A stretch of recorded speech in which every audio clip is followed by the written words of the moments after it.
Kredit xalqni rivojlantiradimi? Yo'q. Davlatlarga qarang, ularni qanday boshqarishadi, ularga qarz berishadi. Davlat bu pullarni banklarga yo'naltiradi. Banklar kimga beradi? Xalqqa.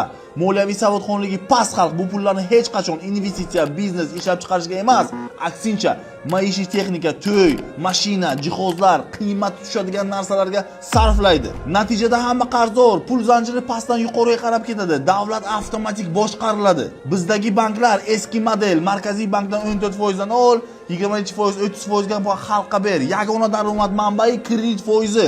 Nega ular fond, IPO, asset management qilishmaydi? Chunki bizda katta kompaniyalar yo'q, IPO yo'q, bozor rivojlanmagan, kadrlar yo'q. Pul qayerga ketmoqda? Biz kredit olib boshqa davlatlardan telefon, mashina, televizor va boshqa narsalarni sotib olyapmiz. Pul tashqariga chiqib ketyapti. Bizda esa ishlab chiqaruvchi kompaniya yo'q, investor yo'q. Amerikaga qarang, Apple, Nvidia, Microsoft odamlar pullari bilan o'smoqda. Kompaniyalar boyimoqda, odamlar ham ulardan foyda olyapti. Bizchi savodimiz bo'lmasa, ilm olmasak, unisi bunday qilmayapti, bunisi bunday qilmayapti, o'tirsak, hech narsa o'zgarmayapti. Trillion pul bermaydimi? Xalq uni qanday boshqarishni bilmasa, hech narsa o'zgarmaydi.